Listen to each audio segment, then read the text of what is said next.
नमस्कार, मैं अतुल जैन, नेता नगरी 24/7 चैनल पर आप सबका फिर से एक बार हार्दिक स्वागत है। हमारा भारत देश, इस देश में अहिल्याबाई होलकर, सावित्री फुले और झांसी की रानी जैसी महिला क्रांतिकारी स्वतंत्र से पूर्व हुए थे। देश भारत स्वतंत्र होने के बाद हमारी स्वर्गीय इंदिरा गांधी जी, जिन्होंने प्रधानमंत्री पद को संभालने के बाद एक महिला नेतृत्व कैसा है वो उन्होंने विकास के द्वारा हमारे सामने प्रदर्शित किया। कल्पना चावला जैसी एक महिला स्पेस पर जाके उन्होंने लोगों को बता दिया कि महिला शक्ति आज भी पीछे नहीं है। इतना होने के बावजूद भी हमारे देश में महिलाओं को कहीं पीछे न रह जाए, इसलिए कई नेताओं को आवाज़ उठानी पड़ी कि 50% महिलाओं को आरक्षण मिलना चाहिए। और आखिर में पुरुष के साथ महिला सक्षम खड़ी हुई और 50% महिलाओं का आरक्षण, बरोबरी का आरक्षण उनको मिल गया। इतना होने के बाद आज हम देख रहे हैं कि एक पुरुष और महिला, चाहे वो किसी भी क्षेत्र में हो, एक साथ काम करते नजर आते हैं। तो आज ऐसे ही राजकीय क्षेत्रों में भी बहुत सारी महिलाएं अपना कर्तृत्व दिखा रही हैं। तो आज हम वैसे ही एक महिला से मिलने जा रहे हैं, डॉक्टर मोनिका जगताप जी। मोनिका जी, आपका हार्दिक स्वागत है। नमस्कार, थैंक यू। मोनिका जी, आप कांग्रेस से जुड़ी हो जी। आप कैसे कांग्रेस से जुड़े और कब जुड़े? कांग्रेस से मैं लगभग 2012 से जुड़ी हूँ। 2012 में मेरा कार्य क्षेत्र ये नॉर्थ मुंबई था और मैं एक्टिव नहीं थी। मैं ज़्यादा सोशल वर्क में थी। ओके। और मैंने ऐसा कभी पद लेना और ऐसा सब मैंने नहीं किया। हमारे यहाँ पे एक मित्र हैं और मेरे बहुत पुराने जानकार हैं, कालू बुदेलिया जी, उनकी एक संस्था है, उन बुदेलिया फाउंडेशन, उनके साथ जुड़ी थी मैं। फिर निरुपम सर तब हमारे यहाँ के एमपी थे, उनके साथ भी जुड़ी थी, लेकिन ऐसे मैंने बताया आपको, not as a political but more of social. Yes, right. उसके बाद 2000 तब तक मैं, लेकिन 2018 में मैंने मेरा कार्य क्षेत्र नॉर्थ वेस्ट मुंबई किया। और निरुपम सर जब 2019 में लोकसभा चुनाव था तो उन्होंने मेरे ऊपर बहुत बड़ी जिम्मेदारी दी कि उन्होंने उनका जो कैंपेन था वो मैंने संभाला था। तो 2019 का उनका 2018 से मैं वहाँ गई और वहाँ उनका कैंपेन मैंने संभाला। और उसके बाद सक्रिय उनका काम देख के मैं बोलूँगी, अगर आप बोलो कैसे राजनीति में आए, तो 2012 से मैं राजनीति में थी, लेकिन सोशल काम था। लेकिन राजनीति में मेरा आने का कारण है निरुपम सर का काम।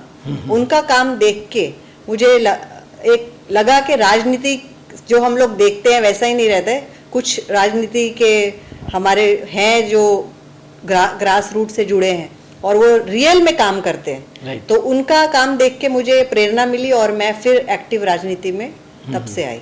यानी मोनिका जी, आप ये कहना चाहते हैं कि लोग जिस तरह पॉलिटिक्स को देखते हैं, तो जब एक आध नेता होते हैं उनके करीब जाने के बाद पता चलता है कि किस तरह काम किया जाता है और कैसे व्यक्तिमत्व उनका है, तो फिर हम भी उनके साथ अटैचमेंट हो जाते हैं।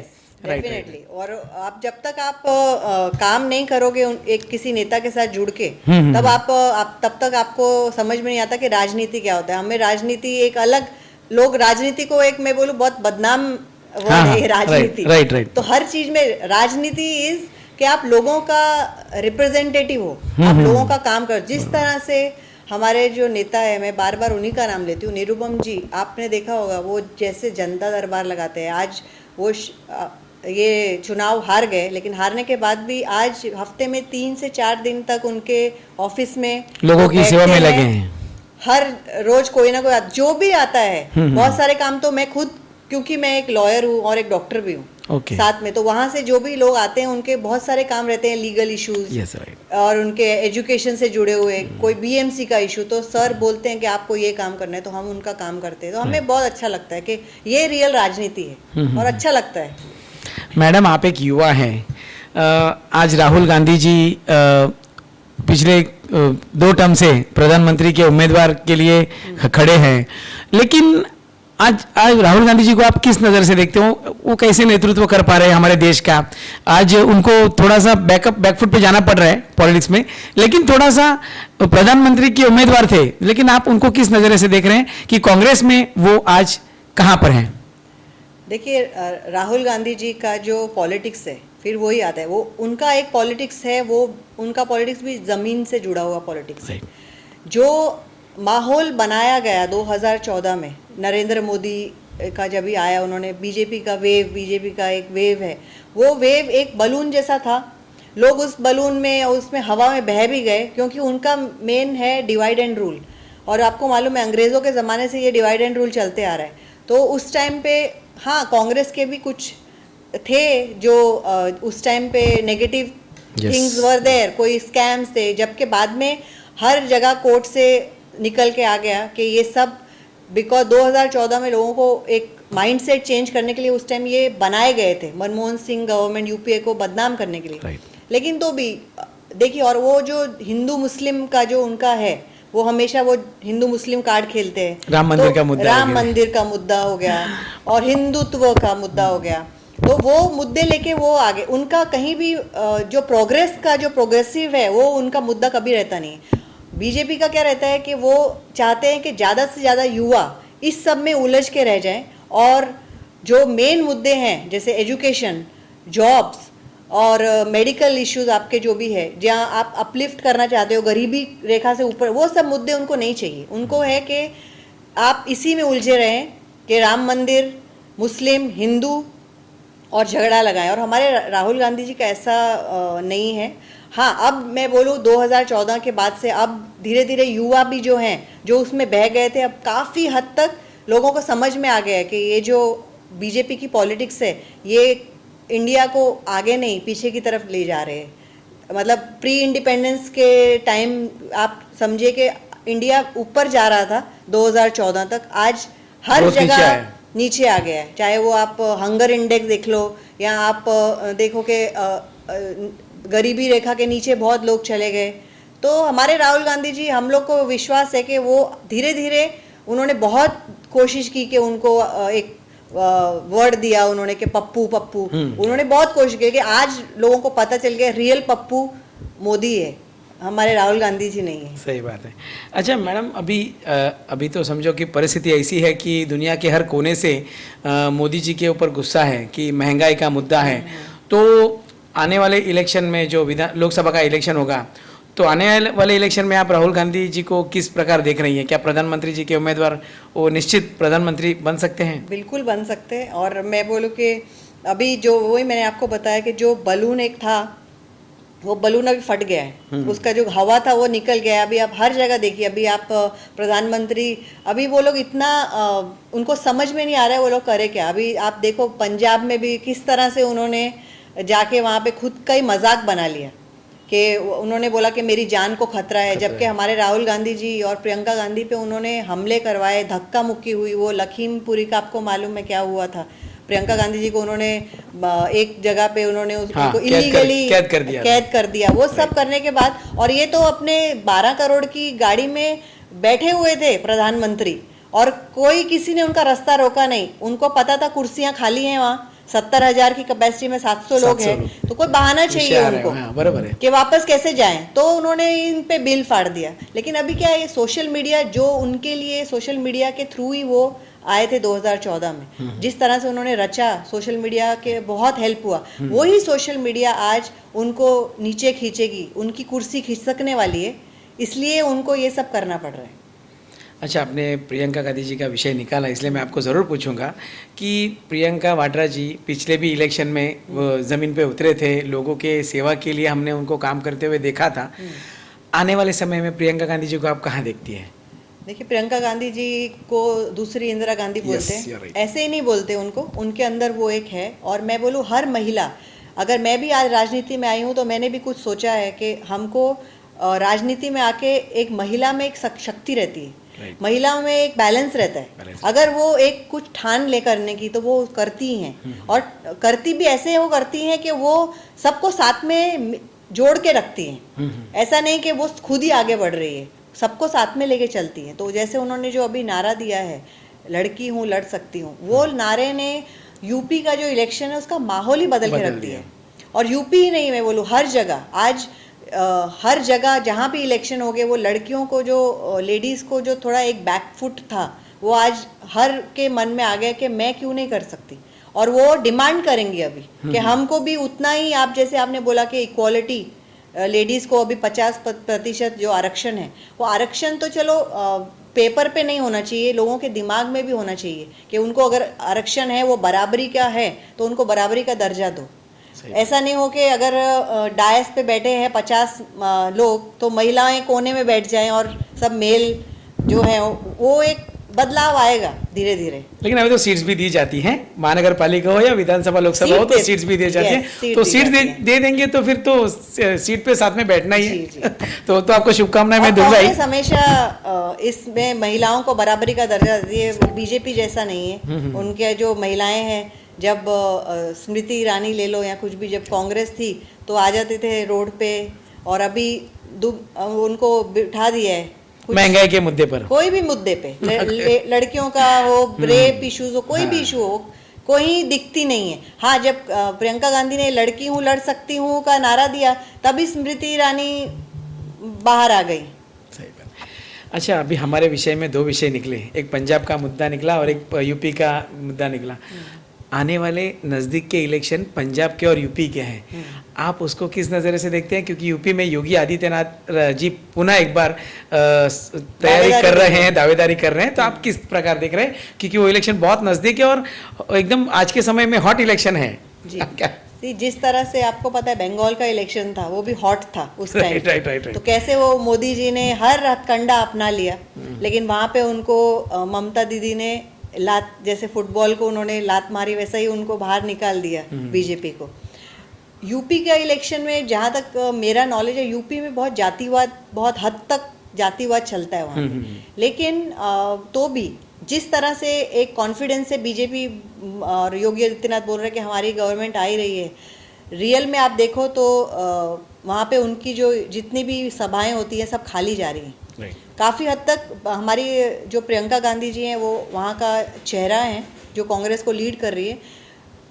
काफ़ी हद तक वो मेरे हिसाब से सीट्स बढ़ेंगी कांग्रेस की वहाँ पे, और अच्छा एक वहाँ पे नेतृत्व निकल के आएगा। और पंजाब में तो आप देखिए, वो तो आप क्लीन, किसानों के मुद्दे की वजह से लोग गुस्से में थे, गुस्से में हैं ही, अभी भी हैं, अभी और किसानों को बदनामी कर रहे हैं वो कि प्राइम मिनिस्टर के ऊपर आरोप लगा के, तो वो और ज्यादा उनको डैमेज हो रहा है, चिड़े हुए हैं। और वो पंजाब में तो INC जो है वो गवर्नमेंट बनाएगी, ये आई एम कॉन्फिडेंट। अच्छा मैम, हम वापस मुंबई में आते हैं। मुंबई से आप जुड़े हैं, तो मुंबई में जो कांग्रेस काम कर रही है, और एक विषय ऐसा है कि शरद पवार साहब की राष्ट्रवादी कांग्रेस, तो लोग इसमें आप कहाँ पर देख रहे हैं अपने कांग्रेस को, कि कितनी विभाजन इस कांग्रेस में आपके सामने राष्ट्रवादी और कांग्रेस के माध्यम से हुआ है? तो कांग्रेस को आप मुंबई में कहाँ देखती हैं? राष्ट्रवादी से बेहतर है या कैसे? ऑब्वियसली राष्ट्रवादी से कहीं बेहतर है। मुंबई में अगर आप देखें तो मुंबई में उनके 9 कॉरपोरेटर्स हैं, और अभी प्रेजेंटली, और हमारे 29 हैं, और आगे भी आप देखें तो यहाँ पे हमेशा मुंबई में राष्ट्रवादी का कोई इतना बढ़ चढ़ के काम नहीं किया है। Rashtrawadi Congress is in a much better position Mumbai में। मैडम, अभी कैसे है कि शिवसेना जैसा पक्ष है, हम देखते हैं कि शिवसेना का नाम आता है तो हर गली मोहल्ले में से कोई कार्यकर्ता हमें फट से नज़र आता है। जैसे गट प्रमुख से उनकी शुरुआत होती है, शाखा प्रमुख, एक प्रोटोकॉल बना दिया बाला साहब ने। तो जो कांग्रेस है, तो कांग्रेस में कार्यकर्ता कैसे तैयार होते हैं और उनकी पहचान कैसे हम देख पाते हैं कांग्रेस के कार्यकर्ता को छोटे लेवल से, आप कैसे देखती हैं? इसमें कोई दो राय नहीं है कि जो शिवसेना है उन्होंने अपने कार्यकर्ता उनके और ये अप्रिशिएट करने की जो चीज़ है अच्छा वो अच्छा है। इनफैक्ट उनसे सीखते हैं, हम लोग भी सीखते हैं उनके कैसे वो किस तरह से ग्राउंड से काम करते हैं। और हमारे जो कार्यकर्ता हैं जैसे अभी हम लोग कैसे काम करते हैं, हम लोग भी बूथ प्रमुख बनाते हैं, राइट। बूथ प्रमुख बनाते हैं। फिर हम लोग सेक्टर नीचे पार्ट तक जाते हैं कि बूथ में पार्ट में 1 2 3 4 लोग, चार बिल्डिंग के हिसाब से 2 लोग। उसके बाद सेक्टर प्रमुख बनाते हैं, 3 4 बूथ को मिलके हम लोग सेक्टर का प्रमुख बनाते हैं। और ज़्यादातर जो कांग्रेस के जो पुराने नेता हैं जो आज इतने एक्टिव नहीं है लेकिन उनको बहुत एक्सपीरियंस है, तो हम लोग हमारे जो ब्लॉक अध्यक्ष हैं उनको हम लोग बोलते हैं कि आप उन नेताओं को, उन एक्सपीरियंस लोगों को कांग्रेस के जो हैं उनको आप सेक्टर प्रमुख बनाइए। और वो सेक्टर प्रमुख जो है वो मॉनिटर करते हैं कि किस तरह से, क्योंकि उनको इतना एक्सपीरियंस है कि वो उनको गाइड करते हैं कि किस तरह से आपको बूथ लेवल पे जाके काम करना है। तो ये काम अभी भाई जगताप जी हमारे प्रेसिडेंट है मुंबई के, निरुपम जी जब थे उन्होंने ये काम शुरू किया था और काफ़ी हद तक मेरे हिसाब से ये काम 200 जो है वार्ड्स उनके उस तक चले गए थे वो। लेकिन अभी भाई जगताप ने भी वो उसको रिवैम्प किया है, तो काफ़ी हद तक वो काम हर वार्ड में, वो हर वार्ड हमारा ब्लॉक प्रेसिडेंट वो काम में लगा हुआ है कि ब्लॉक बूथ लेवल और सेक्टर प्रमुख बनाने के। अच्छा, आपने भाई जगताप जी का विषय लिया है, साहब अभी अध्यक्ष हैं, उनका काम किस तरह चल रहा है आज के समय में? मुंबई को, कांग्रेस को बढ़ाने के लिए आप क्या किस तरह देख रहे हैं? भाई जगताप जब से बने हैं वो पहले उन्होंने सबसे अच्छा काम किया कि जितने भी उनके अध्यक्ष बनते ही उन्होंने हर नेता को वो खुद जाके मिले उनके घर पे, चाहे वो हमारे निरुपम जी हो या बाकी भी मुरली देवरा, जो जितने भी लोग हैं उनको जाके मिले। ग्राउंड लेवल के कार्यकर्ताओं से कैसे जुड़े हैं? ग्राउंड लेवल जो भी छोटे से छोटा अगर कार्यक्रम है, कोई बूथ में भी कार्यक्रम हो रहा है तो भाई जगताप को अगर बुलाए तो वहाँ पे आते हैं। कोई अगर ऑफिस ओपनिंग है किसी ब्लॉक अध्यक्ष का उसके भी कार्यक्रम में आते हैं। फिर जैसे उनको मोटिवेट करते हैं हर कार्यकर्ता को वो मोटिवेट करते हैं, छोटे से छोटा। और उन्होंने और उनके जो जब भी वो मुंबई कांग्रेस ऑफिस में बैठते हैं तो आप उनसे जाके मिल सकते हैं, छोटे से छोटा कार्यकर्ता जाके उनसे मिलता है। ऐसा नहीं है कि आप वो एक उसमें बैठे हैं इसी में और मिलेंगे नहीं, सबसे मिलते हैं, सबकी परेशानी जानते हैं, उसका सोल्यूशन देते हैं। तो भाई जगताप के इसमें अच्छा काम चल रहा है और हम लोग वी आर वेरी कॉन्फिडेंट के अच्छा अभी महाविकास आघाड़ी है, लेकिन भाई जगताप जी इतने खुश नहीं दिखते, आपको सही बात बताऊं तो, क्योंकि जब भी महानगर पालिका के चुनाव के विषय में बात करते हैं तो हमेशा भाई जगताप जी ने कहा है कि हमें अलग लड़ना चाहिए, जैसे कि हमारा एक खुद की क्या ताकत है वो बतानी चाहिए ताकि कार्यकर्ता भी हर एक को सीट्स भी मिल सके। तो आप उसके बारे में क्या सोचती हैं? देखिए भाई जगताप ने जो उन्होंने बोला है कि हम सब जो है वो अकेले सोलो लड़ने वाले हैं, हाँ। उनका ये नारा है और वो उनको पता है कि ये जो बीएमसी का चुनाव है कार्यकर्ताओं का चुनाव रहता है और हर किसी को अपेक्षा रहती है कि उनको टिकट मिले और वो लड़े।